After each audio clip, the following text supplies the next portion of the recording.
Hello everyone. Hopefully everything's coming through nice and clearly. Getting game audio as well as my sultry voice.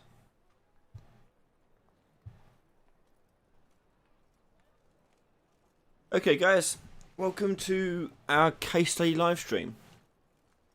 If you don't know what this is all about, we play a game, in this case The Witcher 3 Wild Hunt, and we have to take a look at that game and try and solve some of the things that the game developers may have done to create this game. And then the following week, so next weekend, we'll live stream a tutorial on how to create an aspect or several aspects of this game, if we can, in an hour or so. So what we're looking at today is if you've got any questions about anything in this game that you see that you'd like to know how maybe they would have done it. I obviously didn't work on this game, but I can give you my educated guesses and opinions on what they did. So yes, we're playing Witcher 3 Wild Hunt on the Xbox One. Okay. Before we get started, a few things to note. This Patreon, I've got a couple more episodes out this week. We had the start of the particle system, one of the first videos of that, as well as some error checking stuff, and we're coming up to the end of our gamepad widget menu screen tutorial series. So that's coming to an end, and we're about to start the ability system series. I'm also put together a cool little asset for patrons, which is going to be a radial panel as a widget tool. I'm just going to give that to my patrons, as well as do a video on how to actually make it yourself if you don't want to download it as a patron. So that's the options going forwards there. So that should be the coming week with that sort of stuff, plus much more stuff coming in by the end of the month. So yeah, as I say, I've got chat open on my laptop next to me. So, if you have any questions, please let us know what you want to talk about. Okay, so Witcher 3. I last played this game probably back when it came out, so probably 2016. I know I didn't play the expansion packs, but I did complete the main game. This save is from towards the end of the game. So yeah, I've maxed out everything, but I have forgotten a lot of controls and systems and things like that. It's been a while. So yeah, so let's take a look at this game. Let's get out of the city first of all, because there's not much to do here. Okay, let's go to the map. Yeah, so this sort of menu system you see here, similar to what we make in the Gamepad UMG series that patrons have. So it's quite similar to that. Let's check out these couple of question marks and this little forest of question marks here. There's a quest here too we can check out. Let's just go over here. Fast travel.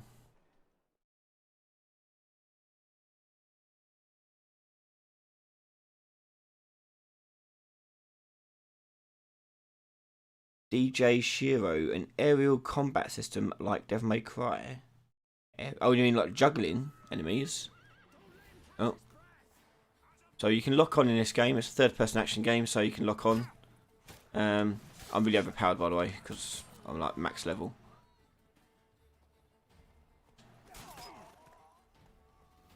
So yeah. But you can lock on and like circle strafe around them.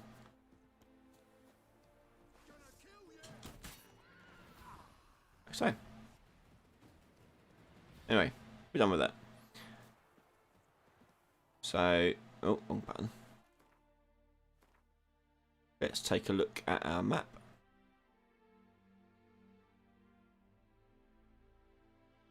Let's go south. Okay, Mr. Sunshine's asking the first question. Do you have any suggestions about optimization in this scale of a game? Okay, so optimization in this game is heavily involving level of detail. So those trees in the background far in the distance are probably just flat plains. And as we get closer, they'll pop in with the higher detailed version. If you keep an eye on those as I walk towards the trees in the far background, you'll notice that they come into a lot more detail. Okay, that's the level of detail system. Now, you can do that in Unreal. There's that's in there, baked in. You can put that in there. You can see trees and foliage will slowly fade into more detailed versions of themselves. Yeah. And you can add multiple level details, so you can handle that fading between them a lot more subtly. It increases the workload because you have to model things multiple times, but the effect it wears is quite useful. You'll also notice that foliage doesn't render forever and ever. So, for example, all this grass here, if you look, it'd be better if we got higher up actually. Let's get higher up. Let's get up on this sort of hill and try and look down. So yeah, if you look at, so you see that path that's in the distance there, there's no foliage there, okay? So foliage only looks like it's going what, maybe, I don't know, 100-meter radius around the character here. That's handled automatically by Unreal. If you use the foliage system in Unreal, that'll do that automatically for you. It'll cull it out.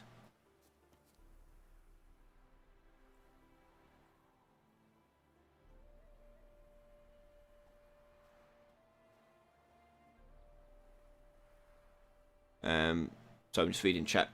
So hope that's the way I would start with that. The rest are using textures which will bitmap. Again, Unreal does this automatically. They didn't use Unreal for this. This is their custom engine, I believe. But yeah. How do you think they made it so the camera on the map follows the cursor? Let's have a look. So we've got a cursor here, which is controlled with the left stick. So you notice the cursor actually just sticks in the middle of the screen. I believe you're not moving the cursor, but you're moving the image in the background. And the image is in a two-way scroll box. And as you move left and right, it just scrolls along. Yeah. And what you can do is you can set these waypoints at certain coordinates on that image. So it's a very high-res image, okay? So if I zoom out, you can see it's quite a high-res image. But when I go into it, I wonder if you can actually see something. Yeah, there's a little pop in there. So there's two images going on here. We've got this one. But if I zoom in, you'll notice a slight pop in. There you go. And it pops in a higher res image, which is probably stitching together multiple images here in a row and in a column. Hard to know for certain. But I imagine there's multiple images here. But the cursor isn't moving, it's the image in the background that's scrolling. And yeah, you have an array which sets coordinates on this image and basically pins these markers onto that point on that image. You can then use that and it will lock it to this. The locking on uses something like a sphere trace to find NPCs and find player look at rotation around the closest right. Yeah, pretty much. So lock on targets. If I find another target, I can demonstrate. I think there were some question marks over here. Usually bad guys in the question marks.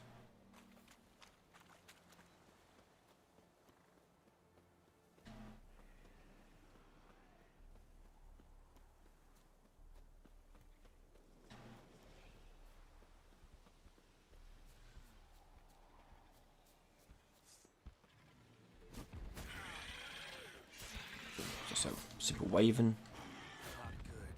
Let's switch different sword here. So lock on. The camera will track the enemy, and circle strafing when I hold left and right. So when I hold right, it will automatically try and circle strafe around a target. We can do a tutorial on that if you want next week. That's not too bad.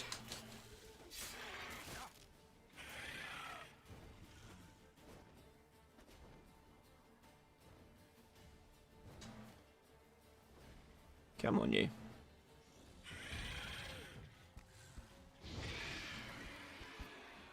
There you go. So yeah, we can do that. Ryan, could we have a video on LODs at some point? Yeah, I want to. I might actually do it at some point this week because it's quite a handy one to do. It's not too difficult either. So yeah, I'm happy to do a video on LODs at some point soon. Is it a chest or something there? Yeah. I've forgotten what all this stuff is. Whether it's any good or not, I have no idea. There you go.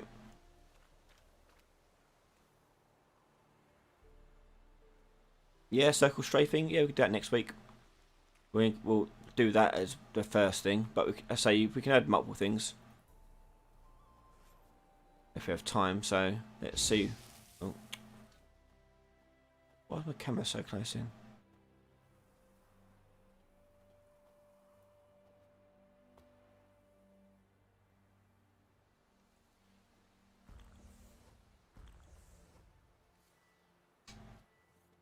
So I've forgotten all the controls for this.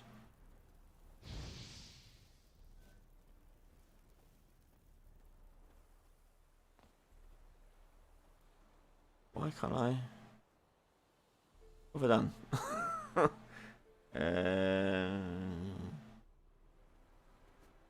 Ah, there we go. No.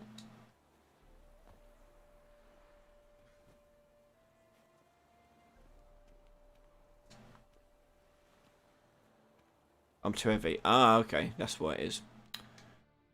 Okay. See, I haven't played this for years. I've forgotten all of this. Drop. Let's just drop some shit.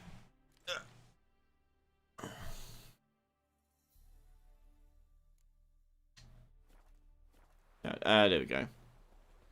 Cool. Yeah, I did complete the game, Kim. Yes, very much worth buying. If you like epic RPGs, this is one of them. It's massive. I think I spent 200 hours on this. Just to give you an idea how big this game is. This is the world map. We've walked around just this bit here. But it gets gigantic. Okay, so you've got all this up here. All the way down there. And that's just one bit. There's loads. So the Skellige Islands. Again, are massive. Skellige is probably my favourite place in there. You can sail around and stuff. Probably my favourite place in the game. Like art wise, I think it's beautiful. Oh. So you got Skellige, you got we're in Novigrad at the moment? No, Velen. You got Novigrad. Which again, oh, that's the city. Novigrad. Which is quite a big city as well. Spent a few hours there. That's where you start. Wildwood, that's the tutorial area. And then you got Care Morhen. Again, not as big, but still sizable. It's a big game. Say 200 hours. So yeah, you don't play a game for that long if it's not good. So let's just run around the things and just start looking around the world to see what's going on.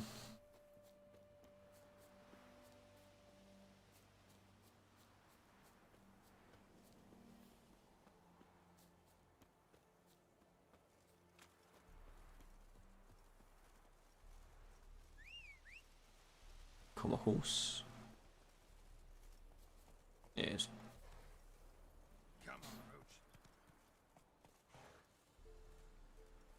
Ryan, how would you make a fast travel system, or could it be included in a tutorial session? The fast travel system is just if it's set amount of points, the points are just stored in an array in the game files, and you just when you choose a point, you just that's referring to an index in that array, and you just teleport the player to that position, and you hide it behind a load screen. Load screens are there. People have this weird misconception of how load screens work and what they do. A load screen is sort of like a curtain. It hides all the ugly loading in of assets and animations and things like that from the player. So then when you're loading into a level, you don't see all that. So the load screen hides all that, and then when it's detected that everything's loaded in, then the load screen will come down. People think it's a sort of magical. I know people think it's quite magical.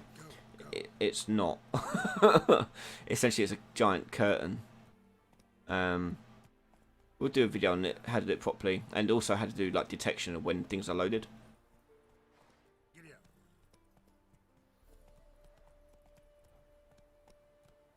Whoa there, Roach.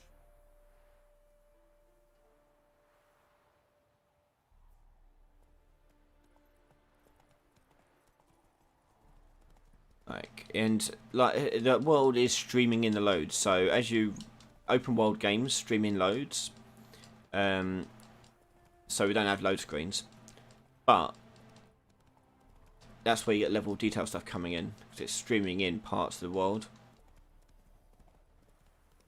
So the AI that's in that bit won't exist until you load in.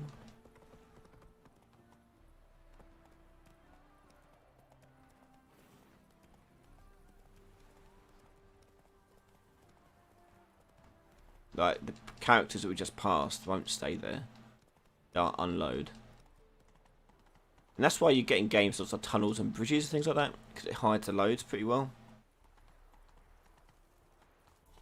Like, I wonder if we could look over and see if we can see any of those characters we just went past.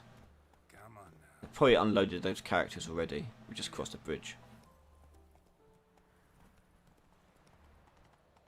And that's done by level streaming, which again is built into Unreal. This is Novigrad, this is the city.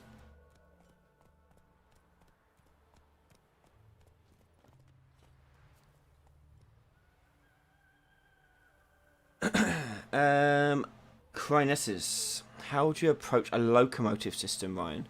Can you explain what you mean by locomotive system? It has different meanings for different people, I've noticed. Winds howling.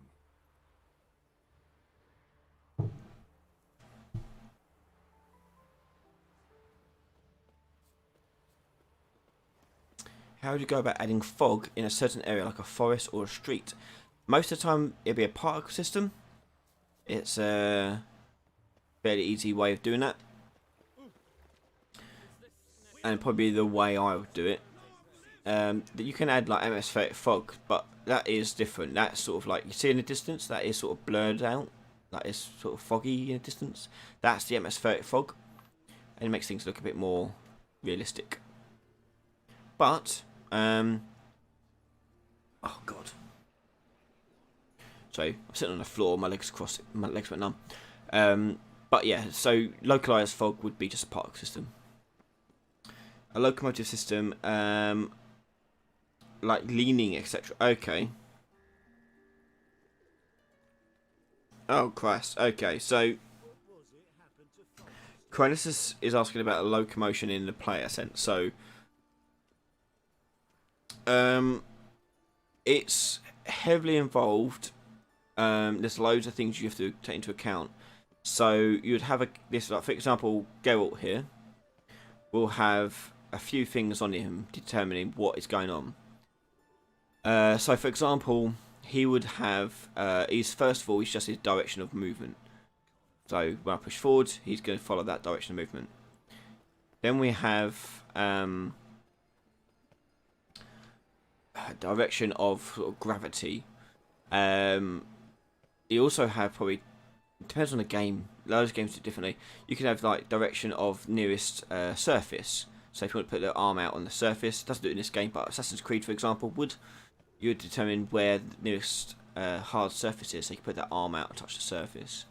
If you want to do parkour and things like that, like Assassin's Creed style, you're looking at an IK system, coupled with that sort of system, and doing. You do like detection of handles, and the handles could be in Assassin's Creed. I believe what they do there is they use sort of a procedural generation of ledges and points rather than hand placing sort of collision boxes of where you can grab. I'm guessing they're using a procedural system because there's quite a lot in there. It'd be really ridiculous to do all by hand. So I imagine it's a procedural system which takes a look at the angle of the normals of different objects and items, so you can easily traverse it. But I can't say for certain because I haven't worked on Assassin's Creed, so I don't know. But if I was going to handle it, I would think of a procedural way of doing it, because it would kill me to try and place millions and millions of grab points around the map.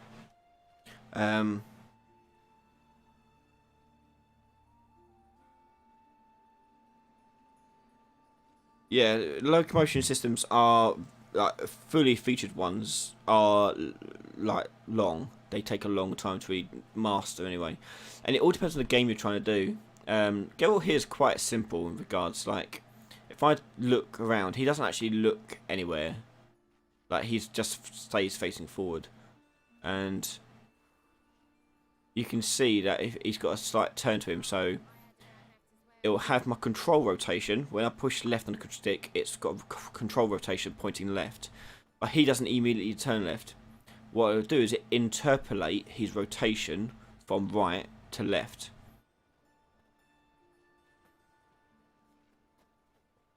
And it looks as though...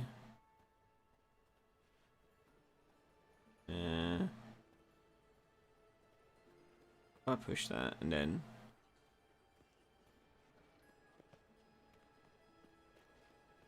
Trying to looking closer at where he animates. Yeah, I think Geralt's quite simple. There's not much to him. It's just I think that rotation interpolation going on.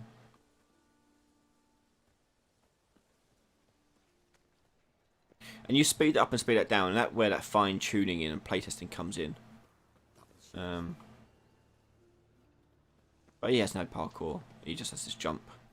I don't think he even climbs stuff. Oh, he does. Cool. So he, again, they've probably done a procedural system here to determine or given certain assets a property which allows you to climb over. This is slanted, so I'm looking for whether they've got IK hand placement or not. Hang on. No. No, it's just like I can do that.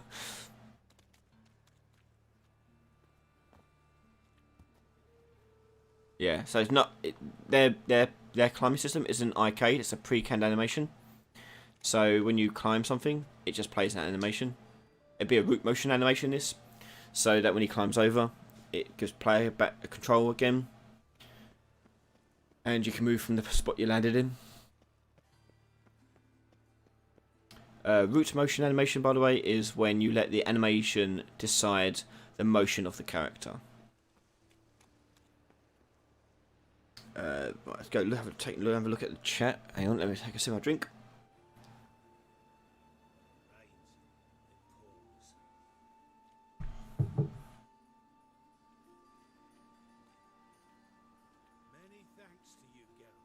Okay, so Kim North is asking, what's this guy doing? Get him away. Trees are just animated playing right.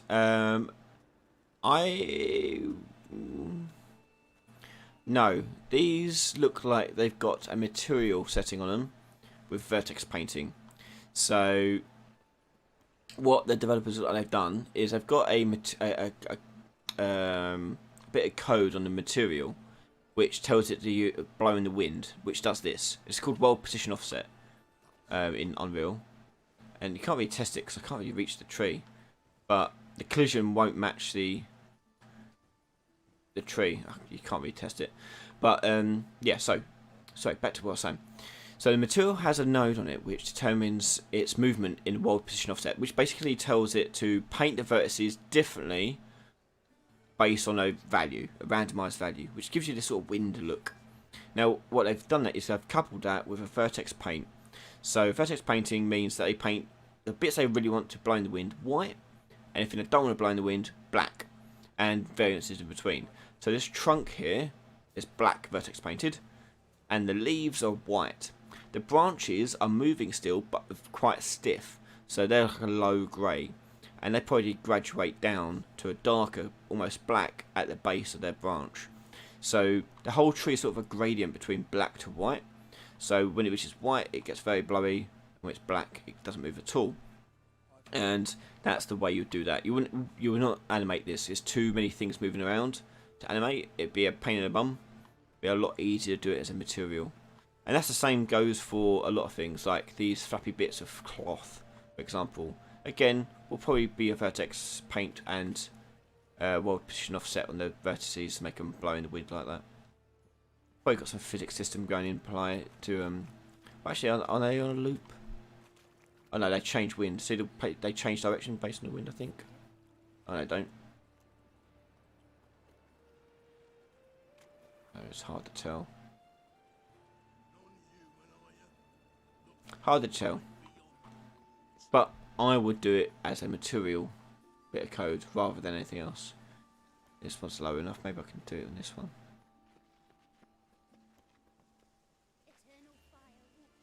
No.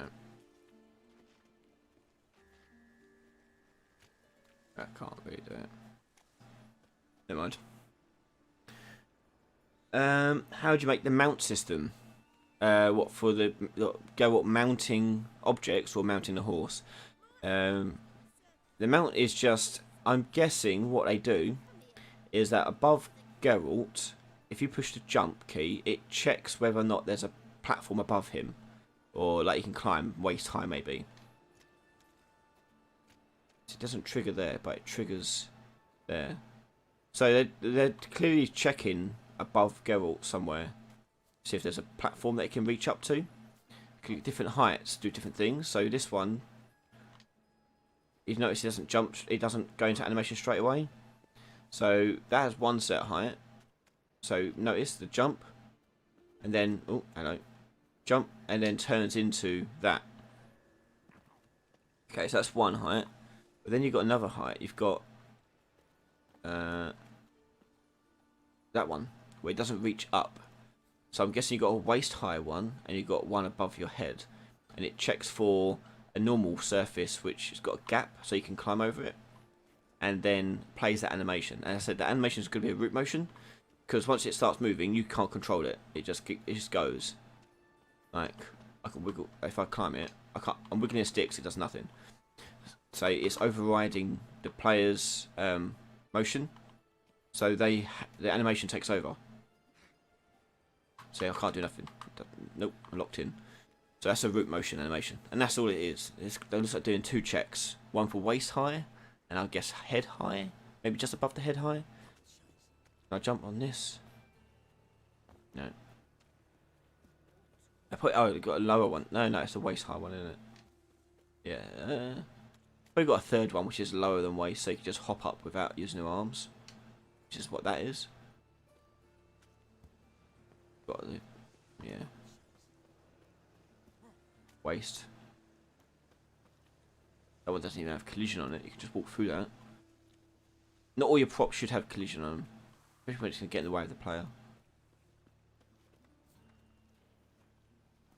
Jump, then it detected the waist and went for it.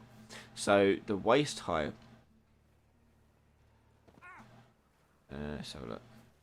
So because if I jump on this, he climbs. Although that felt like it was above his head, or was it not?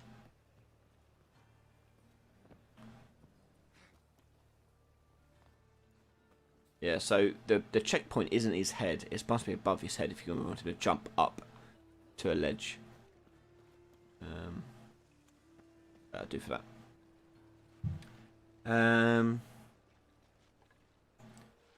Ryan, I'm working on a game only using dynamic shadows for optimization purposes. Dynamic shadows for optimization purposes? You're not going to optimize it by dynamic shadows? That's going to be really costly. Shadows are typically baked into the world. You don't want dynamic ones. Very wait, that's all the way. So shadows and lighting in this game. Let's have a look at that. So we've got a soft shadow on Geralt here. It doesn't help that we're about to go into this lighting. So let's meditate and get to a daylight.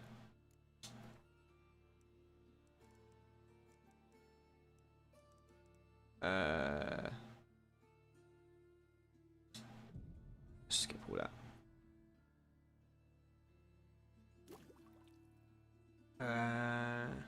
While it's loading up, Breno's asking if his attack animations are also root driven. They seem so, yeah.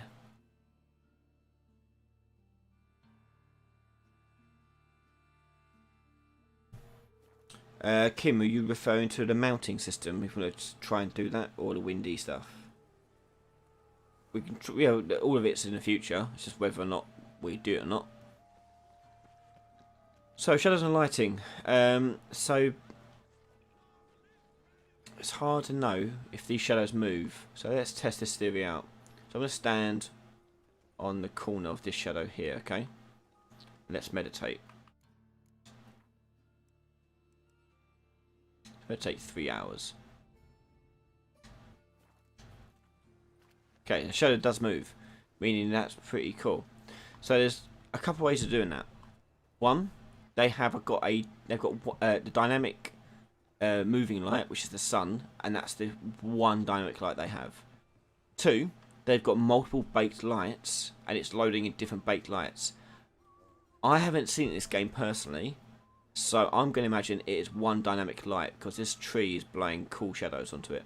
So I'm going to guess the sun is one dynamic light, and the shadows are real-time shadows. I would hazard a guess that is what they're doing, but that should only be the only one. Like this fire here casts no light. Yeah, it looks like it does, but it doesn't. Like the shadow on Geralt doesn't change. It's still the shadow from the sun. Notice. Yeah. Like this shouldn't be. If this was a real fire, this bit shouldn't be in shadow, but it is. It only uses the shadow from the sun. Yeah. So it clearly not the case. It is casting some light, but not shadows, because his hair, you can see, and his armor is sort of reflecting that orange glow a bit. But that's all. Let's have a look. Find more lights. Let's go in here. Okay, so we've got a candlelight over here. Candlelight is got no shadow casting. Again, I should see a shadow go on the wall. So it's just lighting. And I can extinguish it. So that's going to be, if you're going to do it in Unreal, that would be a stationary light. Okay, because you can turn it off and on. Same with these. Yeah, I should see a shadow go up, but I don't.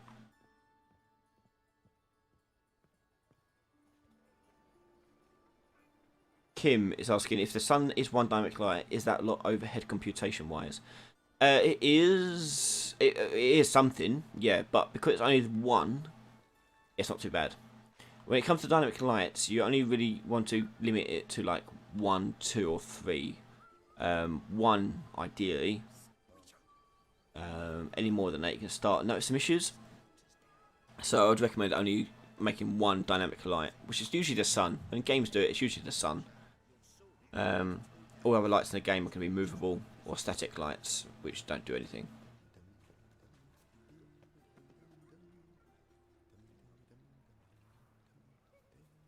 So Mr. Sunshine, when he's using static shadows, it would mostly crash because the amount of foliage or not baked correctly sometimes.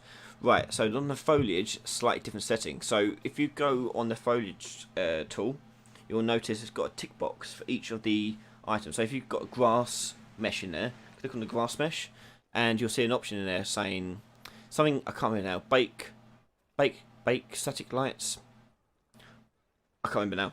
You have to tell it to bake certain lights, and it will tell it not to break your shadows. So I can't remember what it's called, but if you look in there, you'll see a setting regarding lights and shadows for the foliage, and that's where you do it in there, and that'll fix that issue.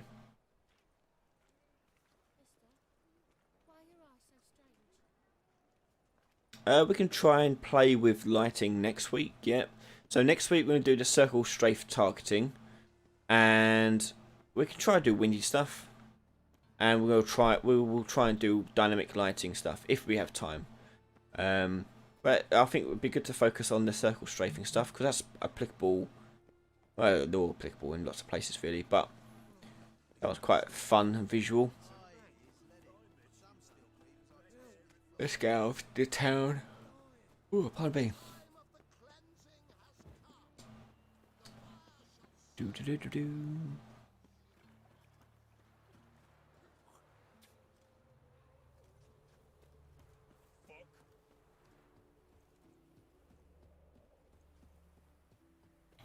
Let's find some more question marks.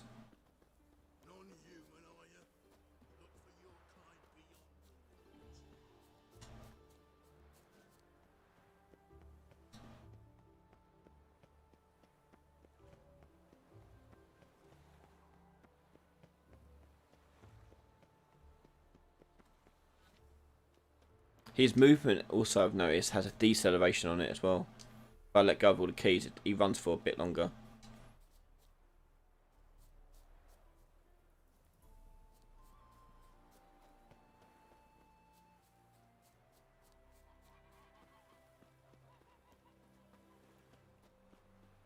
More geese.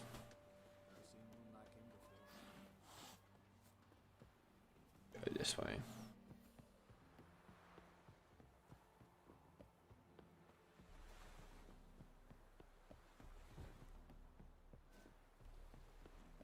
Oh, my bum's going numb. Sorry. Hang on.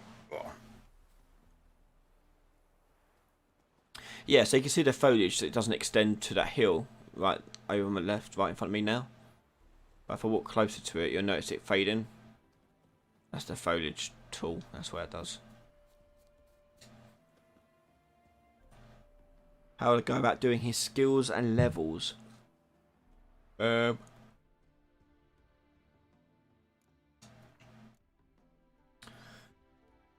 So, man, I can't remember this stuff. So his skill branch is this stuff on the left, isn't it? It's this skill tree. It's mostly just down to UI shit. It's just you click on things and you give it a certain number of how much it can hold. This, for example, can only hold 5. You assign it, and then all that is probably stored on the character sheet, on the character actor. So when I do damage, you calculate extra damage in this case. If these all stat increases, then it's super easy.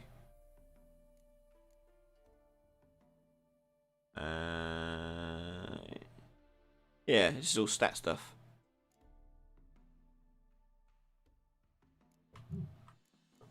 So when you increase a skill, in this case, you just add to that stat on the character actor. So when you deal damage, you get that stat and you do calculations to figure out how much damage you do, or in this case, whether you instantly kill them.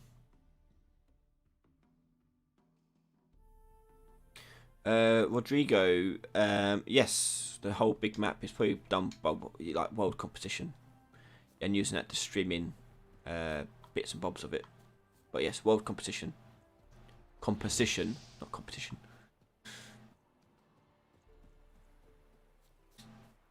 Let's get the horse.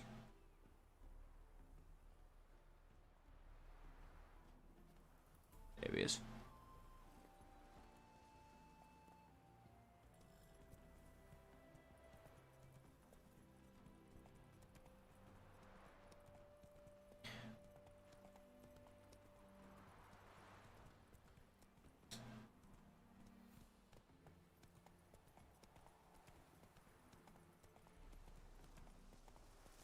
Choked to death on 3 pounds of steam.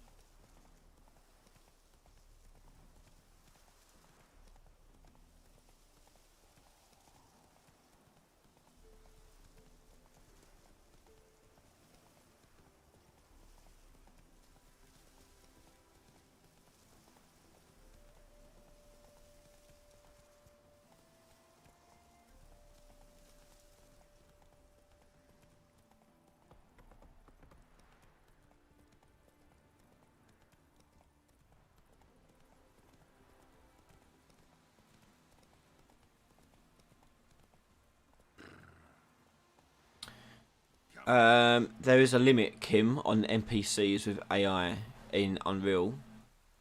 Different engines have different things. In Unreal, by default, I can't remember what it is now. I have to Google it. I think it's like 50. Hang on. But you can change that.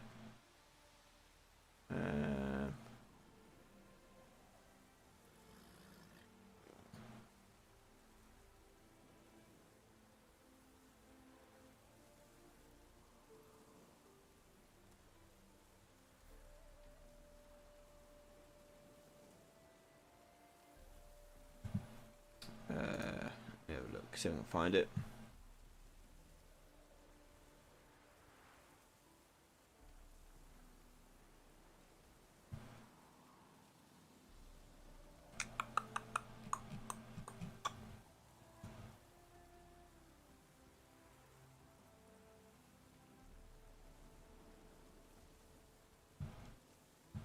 I think it's, but by default it's 50. I don't know why it's in my head as 50. But you can change that. You can change it in the engine settings. In like you can change a bit of the engine's code to allow more. But then you'd start getting some issues.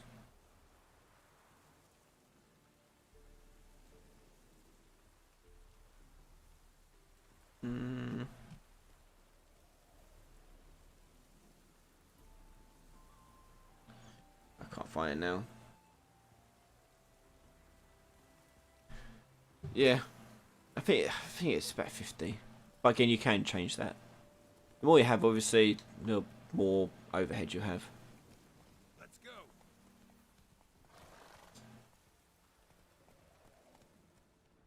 Hey ya.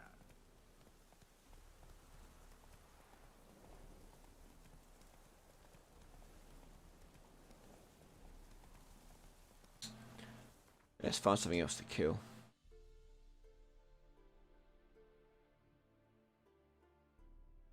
So I've done a lot of it.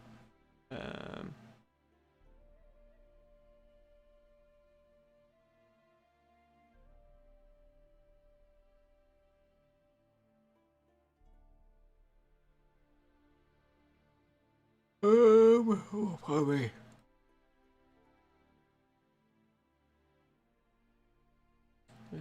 There's loads over here. Slow now. Oh, just roll about.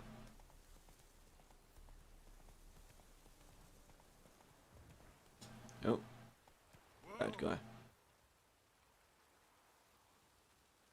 A wraith or something? I can't really call him now.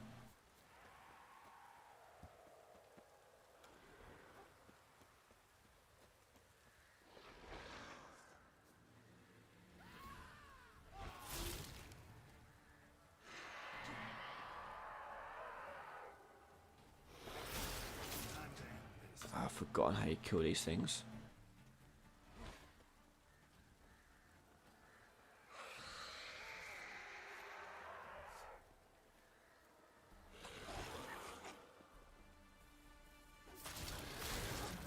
Yep, no, I've forgotten how you do these guys.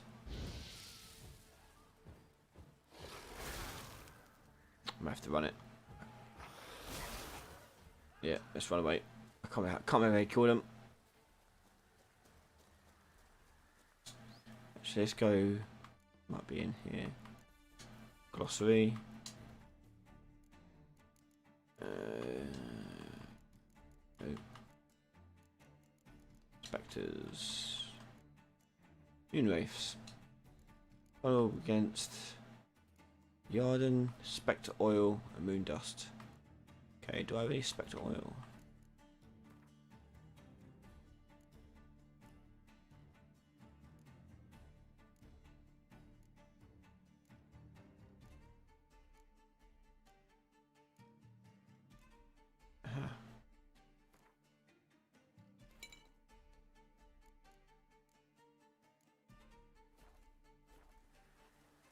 Right, let's. Oh.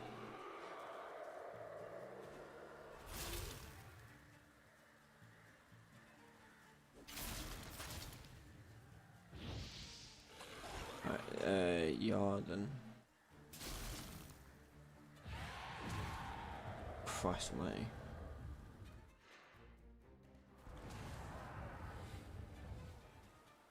Oh, cool.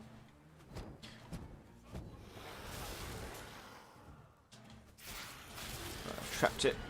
Now I killed it. Cool, there you go.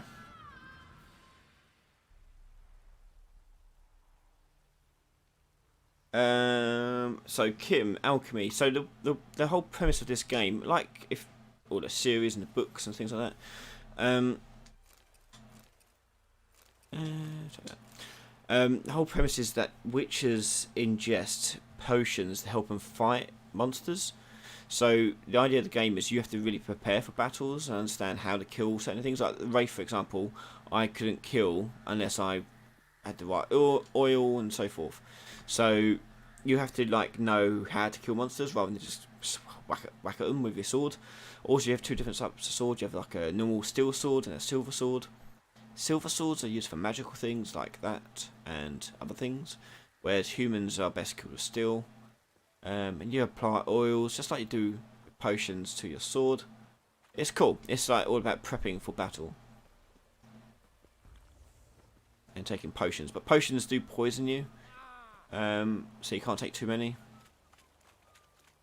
There is a limit. Let's go across here.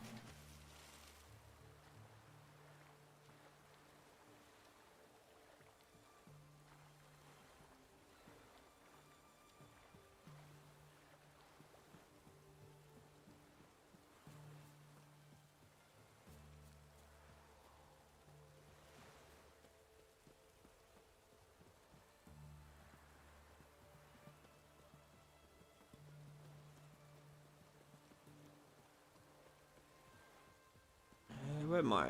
Oxen Fort? Oh, do we do that? Oops.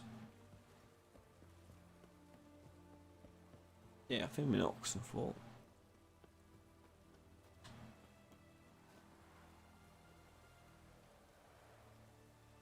Lightning? Yeah, lightning. Again, it'd be a particle system.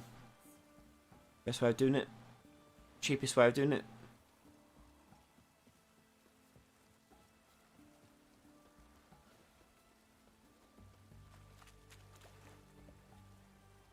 I don't want to climb that bridge. Can I just swim across here?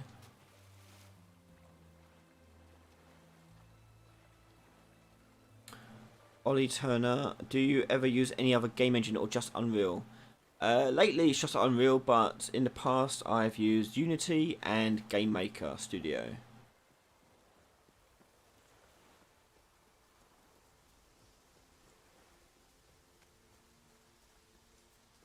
When I was learning game development, I learned by using I made Shockwave games. That's when I learned game development. So I had code. Yeah, just code it all. Didn't have a game engine. You just coded it. Doesn't exist anymore. But,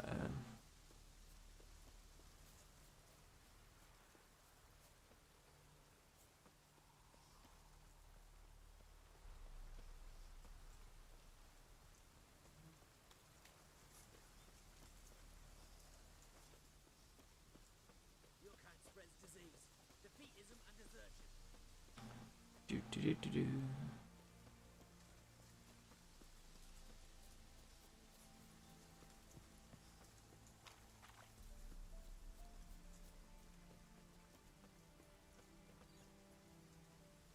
Can I make a tutorial on how to do textures, like create them myself and put them onto models? Yeah, I can do. I want to do more art-based ones, like do how to do models for games, how to do textures for games. Yeah, I can do that. There's loads of different ways of texturing.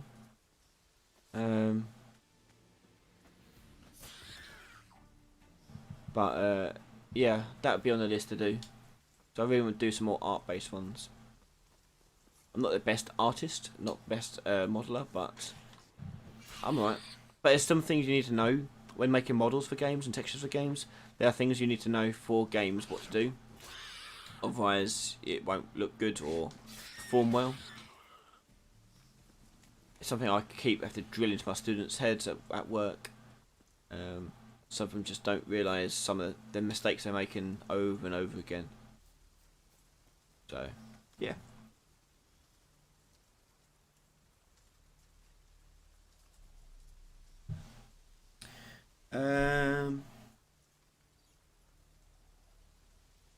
About cinematics in UE4, is there an easy approach, or do we need to import all the interactions and acting along with the game animations like idle? That's correct, Bruno. You have to do all that. You bring in all the animations and you take to play an animation for this, this, and this. A lot of the time, some games will have two models. They'll have the acting model for cinematics, and you have the gameplay model for cinematics. The acting model is kept separate and has all the animations and has all the facial rigging and all that stuff, whereas the game model won't. I'm guessing they do that for this game, but it's hard to know for certain. But a lot of games do that. That way the animators can do all sorts of things they want to do for the character and not worry about affecting the gameplay side of things, which makes things quite nice. But yeah, sadly, the long way round is, yes, you have to make all the animations yourself. Be it motion capture and tidied up, or all hand done. Yeah, if you're going to do model, when I teach modelling, it won't be... As I say, I'm not a great modeller. I know enough to get by. So when I teach it, I'll probably be teaching you like the fundamentals and generic basics of things to be looking out for when making models. But if you want to learn how to model properly in Blender, I recommend some other YouTube channels to do that, because they'll be much better artists than me. But I'm happy to show you generic stuff, which applies to both Blender and Maya and 3ds Max, any of them. But say you're much better if you're looking for art and how to make good looking art. Looking for another tutorial for that. But if you want to know how to make art for a game and things to look out for to make it game ready and game effects and things like that, I'll happily show off a few things.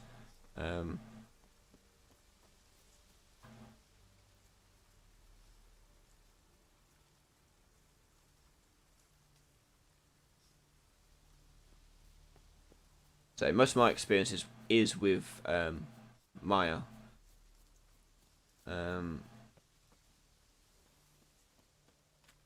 If I was a better artist, I probably could flip between the two a lot better, but I'm not. Oh.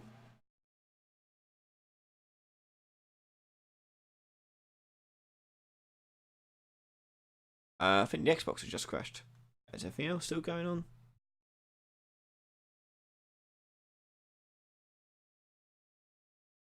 Oh. Pardon. Wow, I load up again. That was weird. The Xbox just turned off.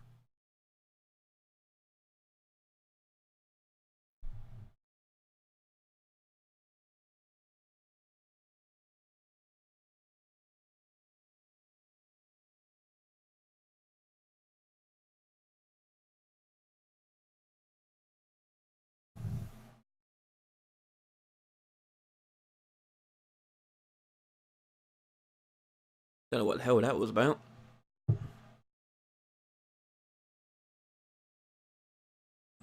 Well, whilst loading up, I might as well just say this now. We're going to end this up in a minute. But if you do have any last questions or suggestions for things to go over next week, post them in the chat now. And we'll see what we can do for next week. Kim North saying I should get a PS4. Oh, it's got too hot. That's why. Okay, we'll end it there. It got too hot in my TV cabinet. Okay then, end it there.